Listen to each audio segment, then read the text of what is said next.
How's it going, guys? This is the Dave Darren Show. Welcome to the show. Welcome to California. You guys are in LA, right?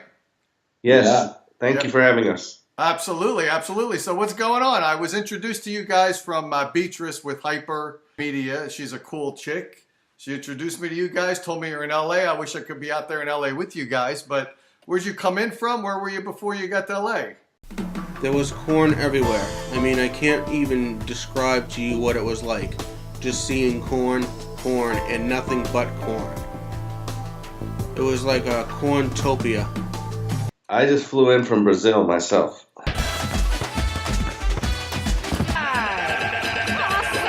Olha que delícia!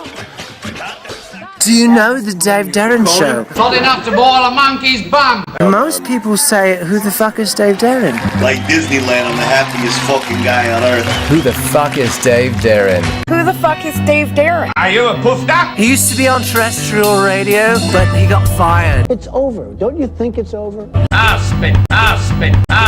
Who the fuck is Dave Darren? Here comes the boss fella now! Dave Darren.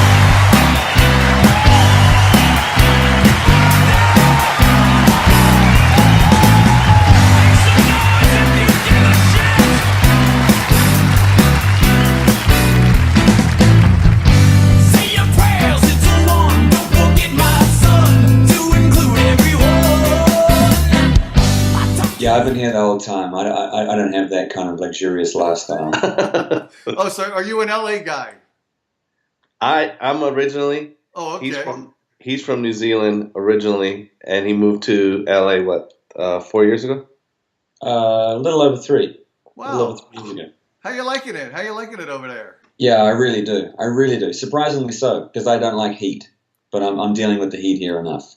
Really hot. How hot really is? This is the hottest natural place in the solar system, reaching temperatures of 15 million degrees Celsius. So tell me the name of your band and tell me the instruments you play and who does vocals. So tell me all about this stuff. Well, it's just the two of us. The name of the band is Cairo and I Fight. I'm George Pahon. I'm Nick Gaffney. He plays drums, sings, and plays bass with his left hand. And then I play guitar and share in the bass duties as well. Oh, very cool. Okay. For some reason, I thought there were 3 of you guys. I don't know why. No, just 2 of us. There's never been 3 of us. Never 3 of us. Never. You're opposed to that. You're absolutely opposed to 3 dudes, right? Terrible number. 3 things I hate about the Dominican Republic. Yes, bitch. 3 constant, stupid things, but they really freaking bother me. The first thing is pajón. It's basically when your hair is a mess. Selena Gomez flipping her hair ready. If you're not that, you got a pajón. Maybe it's a tiny bit frizzy because hello, we're in the fucking Caribbean, bro. Get a grip. It's humid as shit. The second thing I really hate. People here literally expect you to wear long ass jeans when it is 90 degrees. It's fucking hot, okay? Anything that's not a regular shirt or a fucking pair of jeans, you a thot. Cover up your toes, bitch, then. Hello. Number 3. There's no directions here. How the fuck do I get to your house? You see that tree, that mango tree? Yeah, you go to the mango tree. And when you get to the mango tree, you're gonna see a baby goat about 10 miles down the road. And when you see that baby goat, that is 2 minutes away from my house. And then you're gonna find my house. It's the green one. You're totally gonna find it. Duh. Hello. How do you set up these gigs? Obviously, you're playing in these different areas. Is Beatrice the one setting these up for you? Do you have a manager that sets these up? How does all this take place? Our manager hasn't gotten us 1 gig. Really? Oh man! I'll tell you what. I got my cell phone. I got my cell. Manager. What's that? Our Southern Hemisphere manager's got us plenty of gigs. This Northern Hemisphere manager. No, we've gotten all ourselves. The one we're doing tomorrow is a band that I produced. They live over in that area, so they had a successful gig at this place, and they wanted us to do one with them. So we're doing it with them tomorrow. Okay. Because I was going to say now, if the manager's not getting any gigs, I was going to say I've got my cell phone here, or we can Skype them, or we can FaceTime, and you said you don't want 3 people in the band. You may not want that fucking manager. We get rid of the manager right now if you want. Tell me about the music. Who writes the music? There's the 2 of you guys. Do you guys compile it all together? Does one guy kind of the initial creative spark, and then it just spreads between you guys? How does that happen? It's a duo force. We begin the whole process together, and we end it that way too. Nick, you look like when I was a kid, I used to watch a show called The Young Ones. Do you ever see that? Yes. No. Are you serious? You look. What was his name? The funny guy, the stoner guy. What was his name? Yeah, the fucking stoner guy. What was his name? This is a friend of mine called Mike. This is a friend of mine called Neil. Hello. And that's a complete bastard I know called Rick. Oh, hey, man. Oh, hey, man. Yeah, man, you even can sound like him, too. Didn't your mother ever tell you about the birds and the bees? Mine did, but I didn't believe her. Well, I mean, what if the bird got stung, like, halfway through? Well, I mean, there's a big size difference, isn't there? I mean, ostriches are really big. Oh, no! We've got to buy some furniture for Vivian, quick! I used to dig that show, because I'll tell you why I really dug it. I was dating this chick, and she was all into this UK stuff. And the more I was into more UK, the more I got into the vagina. So let's face it, that's that's what it was. Great show. Everyone in that ensemble. I mean, like, you know, on to Bottom and Rick Mayall's movies, and it was an incredible show. Another one I used to like was Faulty Towers. That was another kick-ass UK comedy. Oh, it's not working. I'll just fix it. Is there a restaurant near here? Well, there's an awfully good little Welsh place, Leek House, about 5 minutes walk. You'd have to go straight away. Oh, that'll do fine. Just turn left out of the gate and straight on, and it's on your right. There's only a handful of episodes.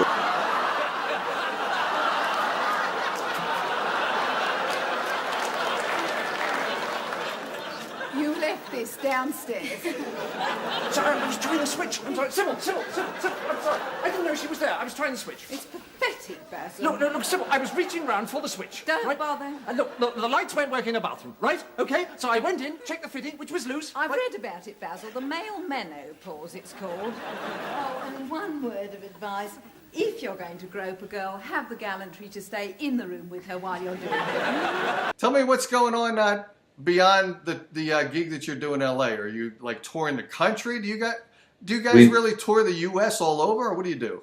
We start a tour on January 5th, and we're doing 13 cities.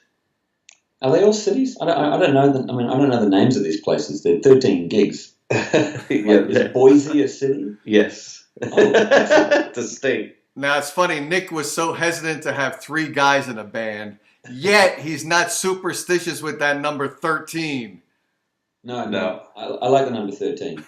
But there's a 3 in 13. It's the second digit there, right?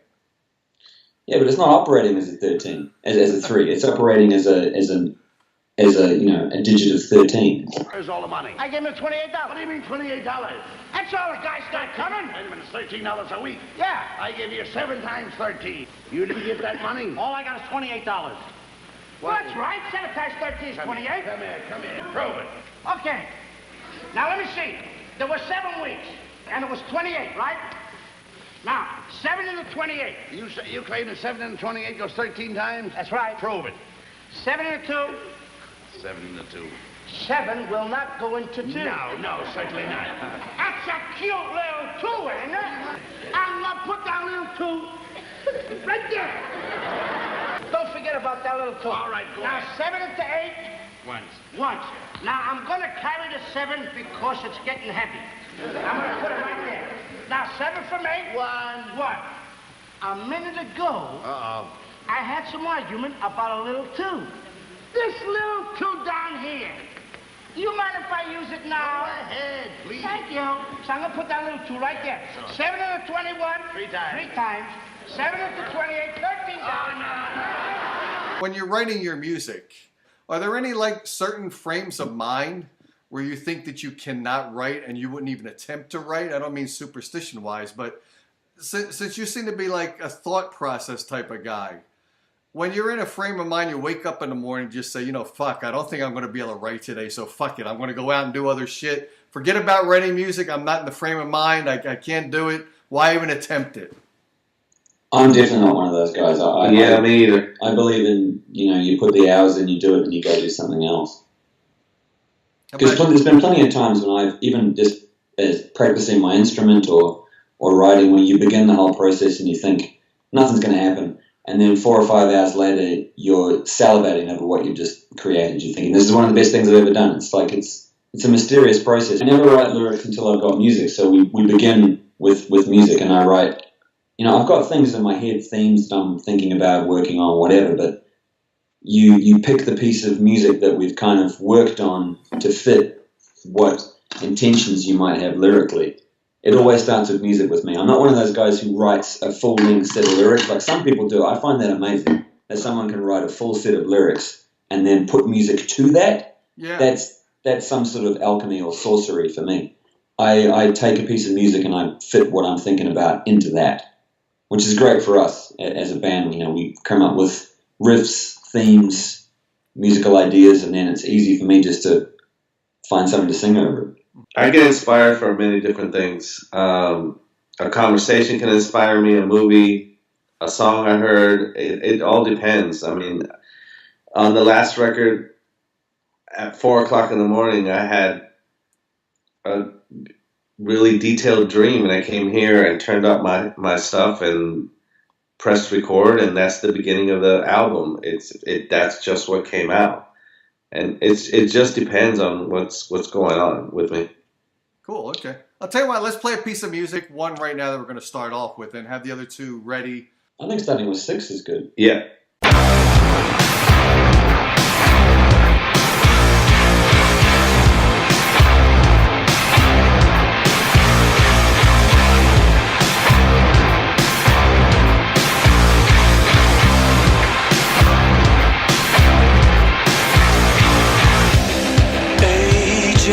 Desperate sensations, trivialities, and wasteful occupations. Time's great stealer of hope in this coming world in which you know what you know. No one, no one alone in these nations or stations of waiting. I feel like these voices are rising. Greed and its vacant reflection. Jealousy's desire is to withhold redemption. No, this great hero of gold will fall to dust when you see what you've been sold.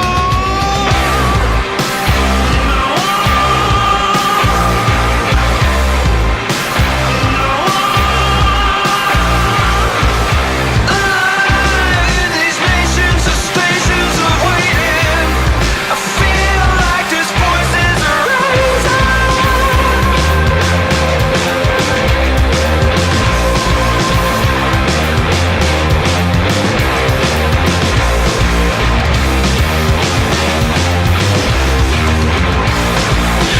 The foxes and the false distortion of your thoughts.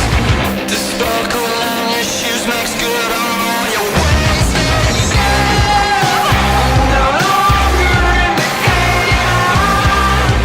Reach for the seconds at the clock.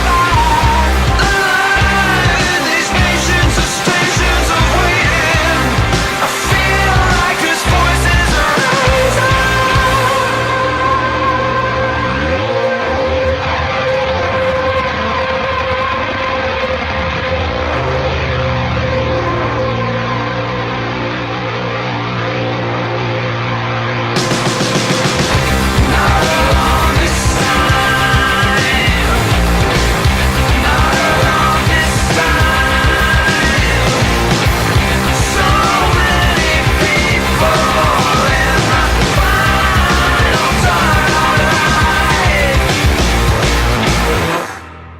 Welcome back to the show. I'm rapping with the guys here. The name of the band is, I always let the guys say the name of the band, or it seems like it has more energy. Cairo Knife Fight. Cool. How'd you come up with that name? Of course, people are going to ask you that. I'm going to ask you that. Not to be a boring as fuck radio personality, but I'm going to ask, what does it mean? Well, it actually comes from a scenario that I had when I was living in New Zealand. I was sitting at a small regional airport, one of those tiny little spots where small planes come and land, no big planes, all just sort of domestic flights. And I was sitting there, and an elderly man sat next to me, and we got sort of chatting because our flights were delayed, and blah blah blah blah blah blah blah. And he started telling me about how in the war he'd flown planes. And so I was like, well, that's fantastic. My grandfather was a navigator on Lancaster bombers for the Allies, so I'm always up for a conversation about Second World War aviation. And the more that we chatted about it, he said, look, the most fascinating thing that happened to me was he was a guy who flew transports out of Egypt for the Allies towards the end of the Second World War. And he had a flight later on one night. He went to the to the officers' bar and kind of hung out waiting for his flight, and a fight broke out around him, and he was thinking, man, I'm out of here in a few hours, I'm not going to get involved in this. And then knives came out, people were stabbing each other and blah blah blah blah blah. And he turns to me and he said, there was no way in hell I was going to die in a Cairo knife fight, so I just left. I went back to base and kind of just hung out. And that name, that collection of words actually stuck in my head. I wrote it down in one of my books, and it wasn't until years later that I had a band that needed a name. And I was looking through one of my books, and those words literally jumped off the page. Cairo Knife Fight. And personally, I still think it's a ridiculous name. But everybody that I meet is like, it's such a great name. I'm like, well, it's got a good story behind it. I mean, those words, the way he delivered them, he was like, there was no way I was going to die in a Cairo knife fight. So he left the bar and went back to base. So you can't argue with that kind of serendipity. That's not a knife. That's a knife. Were there musical influences? Obviously musical influence, of course, different people. But how about in your immediate families? Like, are you from a family? I am. And I kind of picked up my instrument. I play the guitar. My folks have been in music for a while. How about you guys? My uncle basically started me off on guitar. I went to one of his birthday parties, and when I was really young, and his wife had given him a candy apple red Strat, and he brought me into his bedroom, and he's like, let me show you what my wife got me for a present, and pulled out this brand new Strat, and I was just like, wow, what is that? And then he pulled out an amp, plugged it in, made noise, and I was enamored from that day forward, and it started everything for me. And he showed me my first chords and everything. And the biggest influence that he did for me was I grew up listening to Sabbath and Maiden and Priest, and I had all those vinyls. And one day he came to my room and he took all my vinyls away and he replaced them with his vinyls. And in those vinyls were Hendrix, Trower, Santana, and that's how I got familiar with that form of music, and it changed everything for me. With Cairo, I use 2 Tele bass guitars, a Strat bass guitar, and a Les Paul bass guitar. Uh-huh. Well, very cool. How about yourself? No. Like, no one in my family plays music. Oh, is there? And my dad played guitar for a couple of prayer groups in his local area, like when he was much more of a stringent Catholic than he is now. He's not anymore. I mean, he's far too old for that kind of behavior. Well, I wrote this song for the Christian youth. I want to teach kids the Christian truth. If you want to reach those kids on the street, then you got to do a rap to a hip-hop beat. So I gave my sermon an urban kick. My rhymes are fly, my beats are sick. My crew is big and it keeps getting bigger. That's 'cause Jesus Christ is my nigga. Woo!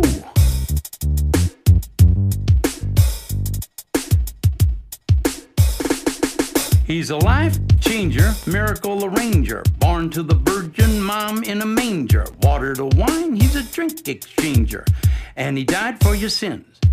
I preach the word, that's my gig, and I rhyme better than Notorious Big. All the other MCs, I wish them well, but if you live in sin, you burn in hell.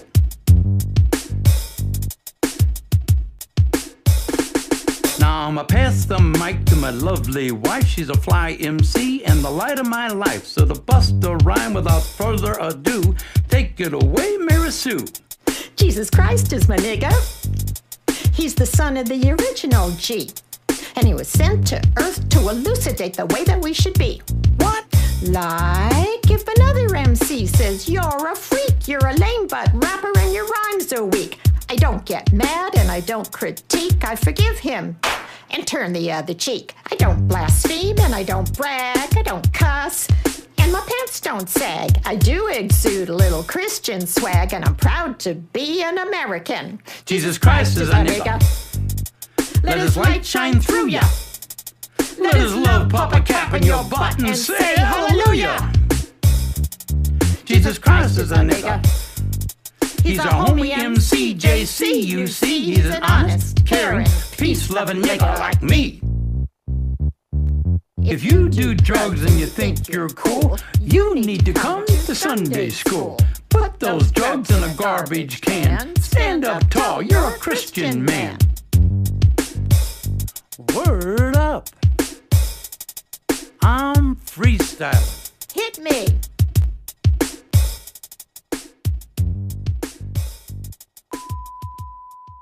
There was no music in my family at all. Now, when you got into music, were you into it at a young age, where everyone knew that this is going to be a main gig for you, and were you encouraged to pursue it, or were you kind of told, you know what, it's a tough life to live? What were you told? We had a guy come to my school in New Zealand when I was 6 years old, and he was one of those guys.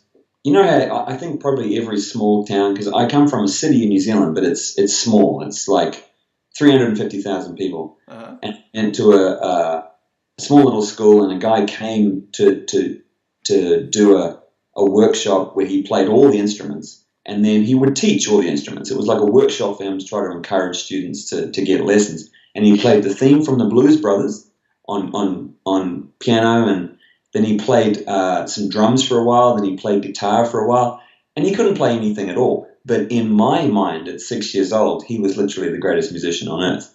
So I went out from school that same day and said to my mum, I'm getting drum lessons here. And I think, it was crazy. He did groups of students. It was cheap as chips. It was ridiculous. So I started drum lessons at 6 years old, and my parents, were basically like, okay, we'll just see what happens. And I stuck with it. It was never any idea that I couldn't do this. Wow. Sometimes I wish my parents had said, this is a ludicrous idea and you shouldn't do it, when I'm trying to pay my rent here from time to time. But no one did. Everyone always believed in me. More fool them. Yeah. But here we go. So I'll tell you what, let's play our second song here. So what should we do second? A8.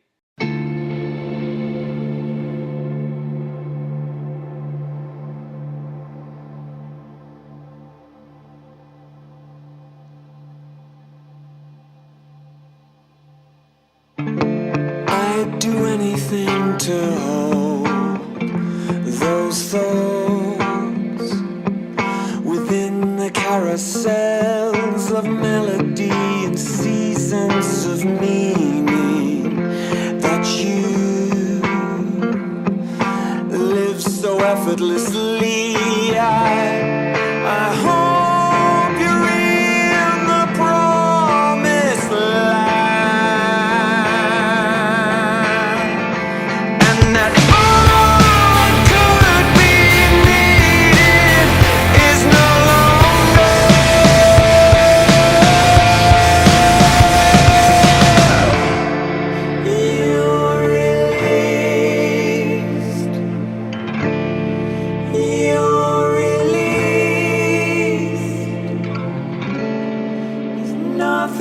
Between you and the stars,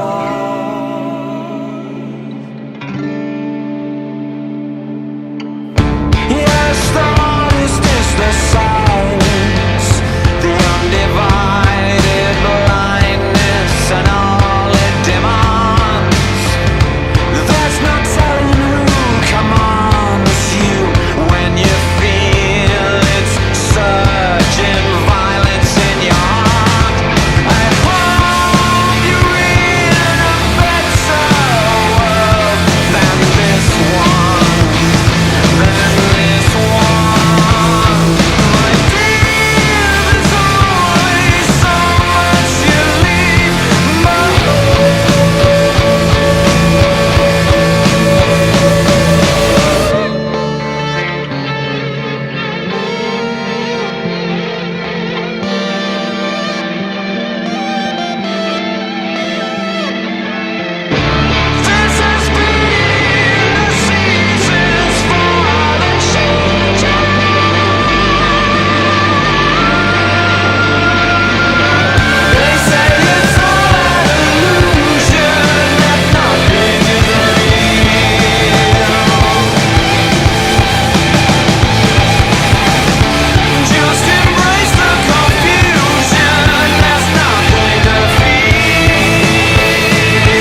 a lot of people have different careers. I do. I have a daytime technology career, and I do the radio show, and I'm trying to grow the radio show. It's funny though, because my parents, like I was asking this, because they always told me, Dave, get grounded with one thing first, and then experiment with things that you think should be a hobby. And then maybe your hobby can become your main course of what you dig to do, and maybe what you can do for the rest of your life. But it's kind of like, I almost feel like when you have that safety net, you don't take the risk to do the hobby that is really your true love and passion. So sometimes I think the safety net sucks. You guys have any opinions about that?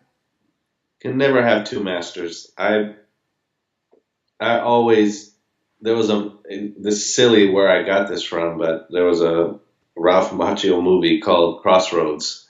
Okay. We've all seen that. Yeah, and that's what the older blues fellow, that was one of his advices to Ralph. He's like, yeah, you grew up with a silver spoon in your mouth. If you want to be a blues man, you can't have two masters. You have to choose one or the other. You either go to Juilliard or you stick to what you love and believe in. Yeah. I've always stuck to that myself. There was never ever a fallback plan. Yeah, it is interesting because I interviewed some younger guys. They're like 16 years old. They're an Arizona band. When I used to live in Arizona, they're called Concertina. And they're an extremely well-talented group of guys. And I kind of asked them, I said, obviously you guys, maybe you're not told consistently, but I'm telling you, you're by all means, you're above where typically 16-year-old guys are with their talent and their musical compilations that they all put together. I think there's 4 guys in that band. And I said, do you ever approach your family and say, look, we're 16. I would like to take a risk and take a shot at music. I can be maybe homeschooled or schooled in the band, but give me a break here to experiment. And if I reach 21, it's 5 years from now. So let me take this career opportunity here. And then when I'm 21, if things are fucking up and it's not working out, then I'll take your advice and I'll go to that college you recommended I go to. So it was interesting because half of them said they had approached their parents and they were receptive to it. And the other guys were kind of, hopefully they're not listening to this interview because then I'm rehashing what I told them to potentially do. Maybe they're kicked out of their house at the moment. But the other 2 were kind of scared to approach their family about this. So it was interesting. When I approached my family with the thought that this was what I was going to do, they pretty much told me I was on my own. So at that point, they were paying my medical insurance, paying my car insurance, everything was taken care of because I was going to college. I went to college for maybe a month and I knew then, I was like, this isn't for me. I'm going to pursue what I really believe in. And so I went home and said that to them. They're like, okay, no problem. And did they cut you off? Yeah, they cut me off. Wow. He did well for himself, though. Yeah, They cut me off and said, you're on your own now. I was like, okay, so I got to go get a job, and I did. I think that's a very different culture from the one that I'm from, because back where I'm from, we don't have the same kind of healthcare thing that you, for instance, have in America. We don't have that same kind of, basically where I'm from it's a small community. The entire country is a small community. We don't have those oppressive healthcare plans that everyone needs to be on at all times because the country can take everything from you if you end up getting hit by a bus. Where I'm from, you don't have that kind of pressure in the way that you can get by with less. So back in New Zealand, I think that people do believe that you should follow what you're trying to do because, you don't have the same kind of pressures you have here. This is an enormous churning beast of a nation. And so moving here, I've definitely experienced a straightening of the throat that occurs when you're here and you're trying to make your dreams reality. Back where I'm from, things are much more relaxed. So I've never met anyone in New Zealand whose parents cut them off from wanting to be musicians. It's actually viable in that country because life is a little bit less kind of life and death the way that it is here. Yeah. It's a really intense country to live in, the United States. I've been in America and a lot. I've been here a lot, but I've never lived anywhere but here. So I don't know anything about living in America outside of North Hollywood. It's an incredibly interesting country in the way that it is far more diverse a place to live than my nation. I mean, it's extraordinary to me that New Orleans, Los Angeles, Tampa, and New York can all be in one country. Like from where I'm from, it's a homogenized culture. There's no difference between my hometown and the biggest city in New Zealand. Whereas in this country, it's extraordinary, the kind of diverse culture that exists throughout. Yeah, yet right now it seems like that diversity that you would think we would be used to it by now. It seems to at times rip us apart. Not to make it a political show, but we are at odds with you, and you probably know that from the news media that you follow. Yeah. I'm sure you guys both are, but we're kind of ripped apart now to some degree. Yeah, I mean, as an immigrant in this country, you're acutely aware of those scenarios you're talking about. I mean, you keep one eye on the news all the time to, am I going to be okay here 12 months from now? I mean, things change very fast in this country, and they change in very definitive ways. Do you guys write any or think about writing anything music-wise that might be political to represent your feelings about things that you've experienced in the States? This entire record is that. Yeah, but give me a specific, for instance. Well, the very first song on the record is A9. That was written during the presidential primaries. And I had this thought. I mean, we came up with the music, and that was an independent kind of piece. And then when I began writing it, that one I had an idea that something was coming in American politics that was slightly regressive. That's how I felt about it. I felt like there was a regression beginning. And so that entire song is written from the perspective of a man who wants to reanimate the dead corpse of Ronald Reagan and put him in the White House and begin some sort of regression to that level of what's the word? That level of diversification in American politics, that level of split. And that's the entire record was based off that one song. That was where we began. That was the first song to be finished. And then from then on, the entire record is political. You can't avoid that when you're writing a record during that extraordinarily contentious primary and then presidential election campaign. If you're making a record during that time and you're any kind of honest artist, you're going to be influenced by it.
for that? Because obviously if you get on Facebook and you make a political comment, there's going to be people that are very heavily in your favor. There's going to be an equal amount of people heavily against you. And you see a lot of the actors in Hollywood who take a political viewpoint and they're criticized. Obviously, some of them very much agree with the person speaking those thoughts. You have the other side telling them, you're an actor, act, shut the fuck up. We don't want to hear anything from you except for the personality that you're portraying on film. So do you take any heat for being a band that is politically writing material out there that voices your opinions? I mean, just from my point, before George answers that, my point of view is that I don't believe in writing posts that, like, the music serves that purpose. I don't bother going. See, I don't believe in fighting over social media with anyone about any particular point. Mm-hmm. Well, actually, I wasn't talking about social media. I mean the music itself. You're up on stage. Oh, well, it isn't out yet. So it isn't out. The whole thing comes out October 20th, and the next single that we're releasing with the record is called A3, and that one does say "Living in America." Mm-hmm. So that's the first time that it's actually addressing that issue. So we'll see. Okay. But it's usually pretty veiled, isn't it? It's always wrapped up in the language of the lyric.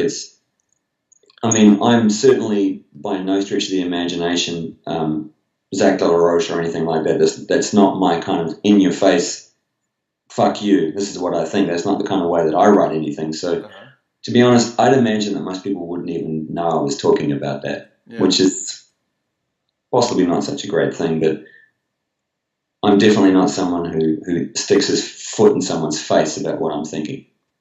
Hey, George, I'm curious about this. Since you're not the lyric writer, are you at all? Do you write some lyrics occasionally, periodically, throw in once in a while? None at all. Actually, I'm curious. Is that something that you wish you could do? Because obviously there's a form of expression in the writing of lyrics in a song, which since you're not writing, you don't get to to express yourself in notes and in that part of it. But do you regret that you don't write lyrics? Do you wish you had that ability to put your words down into a musical composition?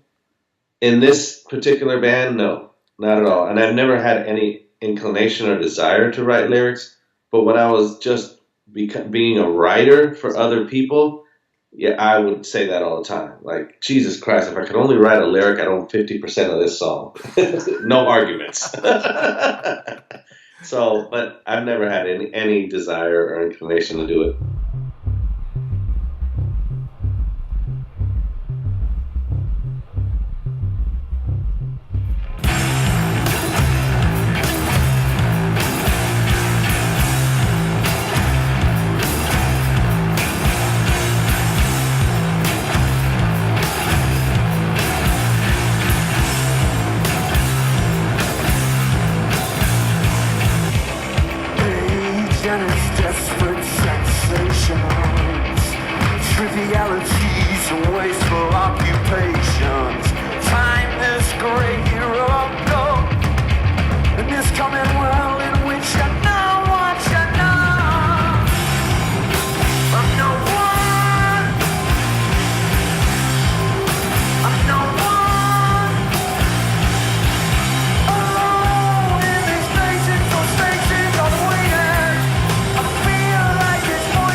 The false distortion of your thoughts.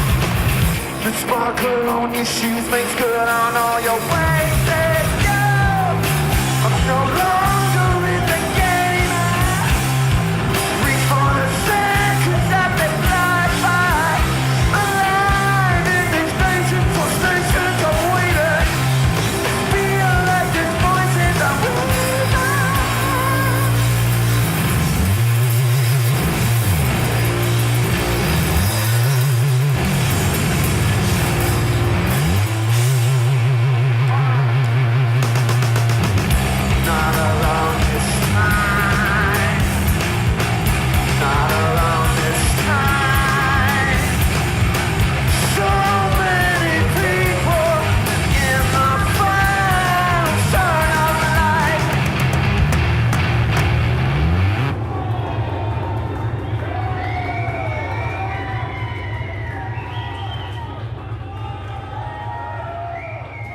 So you have written for other bands. Is that what I heard you say just now? Yes. Okay. Now, if you write a piece of music, I gotta ask you this. I'm curious.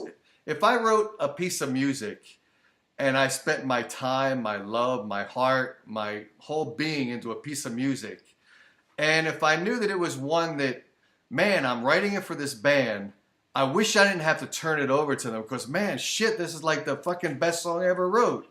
How do you feel about turning that over? Or do you at one point think, man, this is the song, I gotta hide it. I gotta hide it away. I gotta keep it a secret. Let me write something else quickly, which is, how can you do that? It's like your baby. You can't give your kid away. It's happened. And I've actually taken songs back. Yeah, okay. And had to write another one. And luckily, I wrote a better one. And so they were very mad. And I got to keep the one that I wanted to keep. Huh. Okay. So it's happened. It's happened in certain times. I'm like, yeah, I don't want to give this away anymore. Yeah. That's a point. I've had some writers on. I had this guy, Steven Dorff, who's a kind of prolific writer. He's written for a lot of the mainstream singers. And I kind of asked him the same question. He said, this is my gig. Now, he was only a writer. In fact, it was a rarity that he actually got on and played the keys and sang to his own original piece of music. And he didn't play anyone else's music either. He was primarily and only a writer. So it was very different because the answer was, that's my job. I write a song, I sell the song, I walk away from it. If it gets noted, if it gets a Grammy or whatever, he's thrilled about that, although he's not as well known for the piece of music as the singer, but he says, that's my gig. Yeah, he was interesting. When I was just doing writing, I never got married to anything.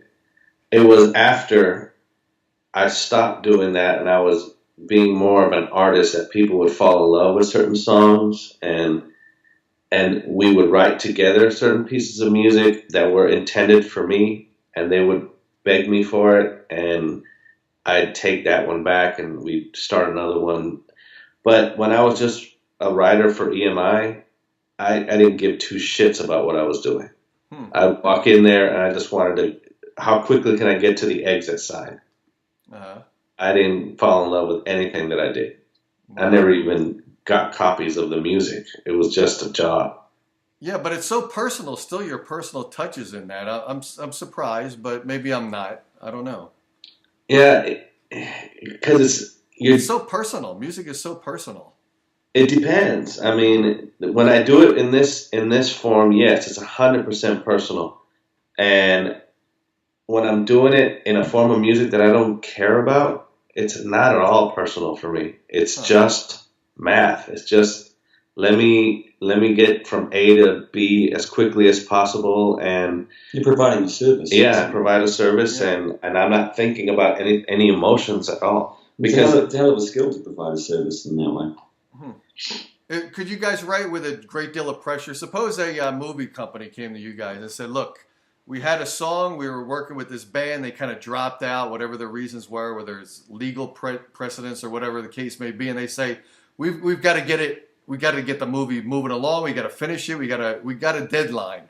You've got 4 weeks to come up with a song, here's the script of the movie, here's the idea that we got, you got 4 weeks to put it together.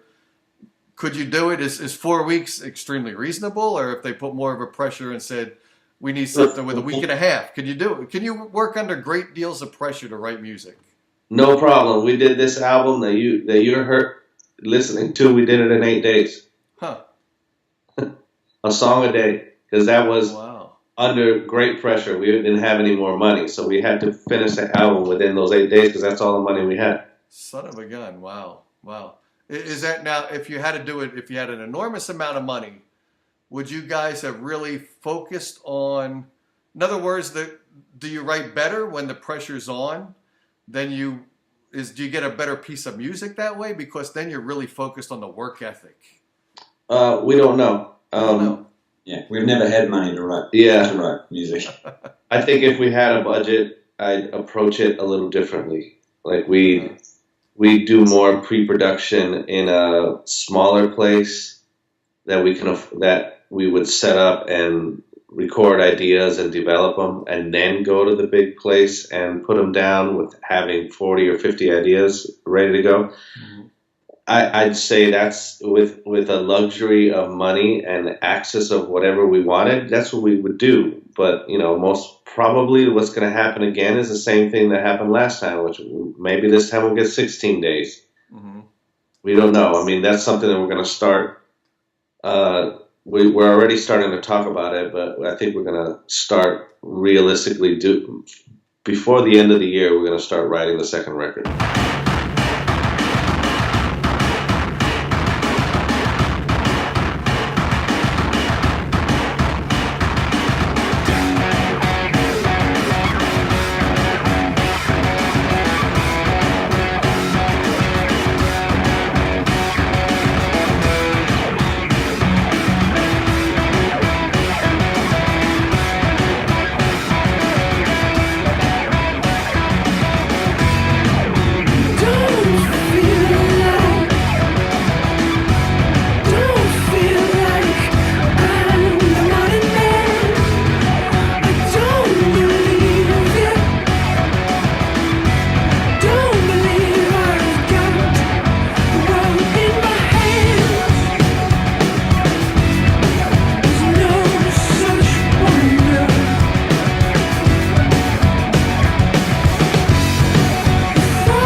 music's easier. This is maybe the last question here, and then I'll ask you guys how to reach you guys so people listening to the show can communicate with you guys. But do you think music is harder to build a career out of now, or do you think it was harder in the past, or is it equally balanced? Because everyone says now that, you know, we got social media, we don't have the control of the labels, so we're our own worst enemy or our own best businessman. So it's out there, the tools are there to utilize and make a significant career out of what we're doing, versus back when there were maybe labels that were mentor you. I don't know, because I never was a recording artist. So what do you think? Was it easier then or easier now? Way easier then. And the only reason being is that, like, everything's wide open now, which is a blessing because you don't have someone handing you money and saying, I want it to sound this way, or you're not getting this money. So you don't have that issue. But the problem is that you're creating this art and you don't have any vehicles to actually help you reach the masses. Where before you would get signed and you'd have this budget. And then someone would tell you, okay, we're going to put this amount of money into artwork. We're going to put this amount of money into promotion. We're going to put this amount of money into development of the look of the band. We're going to put this amount of money into writing the music. And we're going to hire this producer. And then we're going to hire these extra musicians because we think we need to replace this, and that in the band. You had all these different options, and that developed amazing talent. I mean, imagine Joshua Tree without Daniel Lavoie. They would not have been able to have access to that producer without the money of the label. And it's that same situation that does not exist anymore nowadays. And so it's way more difficult now to reach a guy like Daniel Lavoie because you don't have access to him. You don't have the funds. And it's almost like high-end music nowadays, it's all trust fund babies. Trust fund musicians that actually can pay for the best musicians in the world and the best producers and the best studios. Is it too late or impossible to go back to that previous formula? Because obviously, you know it. There must be sensible businessmen that know it worked in the past and now it's not working because things have changed so drastically. Is there any hope to go back to that prior formula? I don't think we'll see it in our lifetime. I think it will come back to that, but there's this mass exodus right now going on in as a writer. There's a lot of billionaires that are buying out catalogs out of writers that have a mass amount of music because they're not making any royalties anymore. So why are they doing that? Because everyone believes that the music's never going to die, and somehow, somewhere, someone's going to figure out how music is going to become very, very successful again. And those people that hold on to those rights 30 years from now is going to be worth more than what they paid for. So there's a lot of that going on nowadays. And I believe it's going to be the same thing as what you see in TV. It used to be you would buy a TV and just plug it into the wall and you got all the local channels for free. And you got to watch football and everything for free. Now you have to pay for that service, but you get this higher quality. And I think something of that nature is eventually going to happen with music, but I don't think we'll see it in our lifetime where you're going to get the same amount of money that you used to get in music. I mean, a band could sell early as 20 years ago, a band could sell 1 million albums and have money for 2 generations of their family. Yeah. That's not happening right now. Even the biggest artists that you think, they're not pushing 1 million physical copies. That's what I'm talking about. Those people were pushing 1 million physical copies. That's $14.99 times 1 million. Yeah. That's a lot of money that was spread around to all the people involved. That doesn't happen anymore nowadays. The only people that get that kind of money are people that are lucky enough to get 100,000 spins a week on radio, like Bruno Mars. Mm-hmm. That money is still paid out in the same way. Is it still the same amount of money, do you think? Or is it less money than it was in the past? For that? No, it's the same. It's that's why the radio is so monopolized by all the labels and all the corporations, because that's the last of the big money that's out there. Wow, interesting. You guys are very well thought out. I like the conversation. You're business types of people. You seem to understand it very thoroughly. So it's cool having you guys on here. I wish you luck in your California gigs.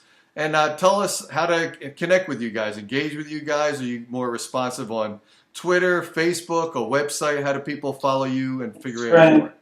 And Facebook are the 2 ones that we do. Twitter, we're still, we're pretty small time. Instagram and Facebook, we're definitely all over that stuff. Yeah, and it's Cairo Knife Fight on all of it. So it's Cairo Knife Fight on Instagram, Cairo Knife Fight on Facebook, and the website is CairoKnifeFight.com. Yeah, that name's not shared amongst a number of people. It's literally such a unique thing. You can find us. You put that into any search engine, you'll find it. I think I know why you're not on Twitter. You're just afraid that Donald Trump is going to get a hold of your Twitter account and just constantly fucking blast you with tweets, right? That's what you're afraid of, right?